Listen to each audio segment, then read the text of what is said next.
meantime, they are images that inspire, educate, and sometimes just make us say, wow. Yeah. Over the years, NASA has given us spectacular photos and renderings that reveal a colorful and mysterious universe. No doubt. And now Chris Martinez is introducing us to two of the artists behind some of the most iconic space art in the galaxy. In a small, bright office, working side by side, let's see. Robert Hurt and Tim Pyle bring the universe to life. What we're doing does have real science underlying it. Robert is an astrophysicist turned artist. Tim, once a Hollywood animator, is now a planet illustrator. Together, they produce some of NASA's most popular images, from renderings of how planets light years away could look, to actual photos of stars and galaxies captured by NASA's powerful telescopes. And this is sort of how it comes to me. And then Many of those images have a dark, grainy start, but color and light reveal an astonishing glimpse of how the deepest regions of space might appear to the human eye. What I'm trying to do is show people sort of the broader colors that the universe has to offer. It's a delicate blend of imagination and data. The artists meet with NASA scientists over many drafts to ensure a planet or galaxy's look lines up with the research to make each one as accurate as possible. I love the challenge. It's kind of like a puzzle to me of trying to create something that looks really cool within the restrictions that were given by the scientists. It can take days, even weeks, to produce just a single image. The dazzling final results, enough to keep us all dreaming of the final frontier for years to come. Chris Martinez, CBS News, Pasadena, California. The artists also say they have to be especially careful when it comes to illustrations of other planets to avoid colors many of us would associate with Earth, like blue for water.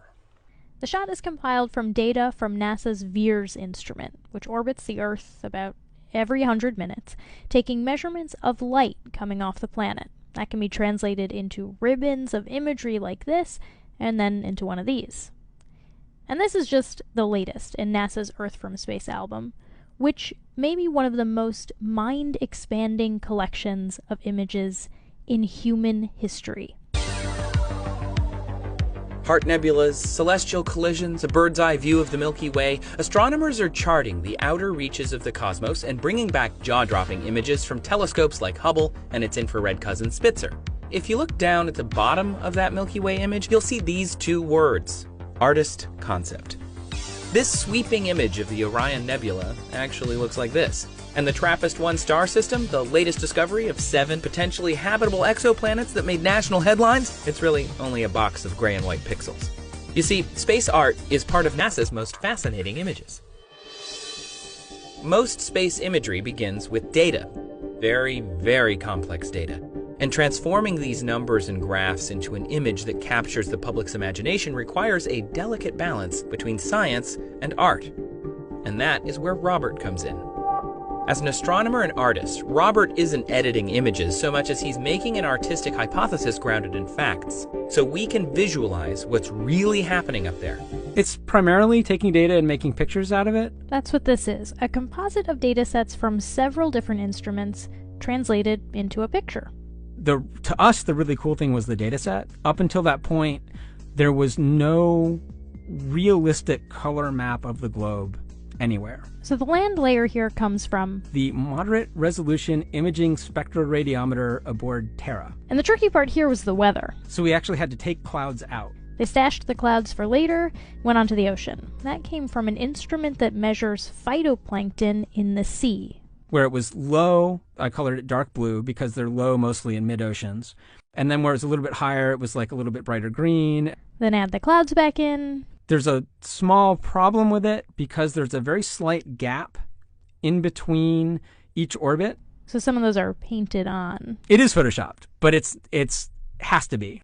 Then there was another layer to sort of simulate the atmosphere. And then there's this little bright spot. It's called the specular highlight. So it's the reflection of sunlight off of water. Those are the pieces, but you can't just slap them all together. It just didn't look realistic. It looks kind of flat, or the clouds are sort of too see-through. So I just hit Command Z a lot. There's artistry to creating the world. What I imagine it to be. Unfortunately, I'm not an astronaut. I've never been to space.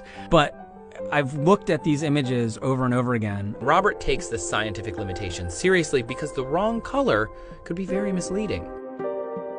Rendering an exoplanet with bright green continents would be kind of crossing a line for us. We don't want to say, hey, we found life on this planet, and showing green really would communicate that.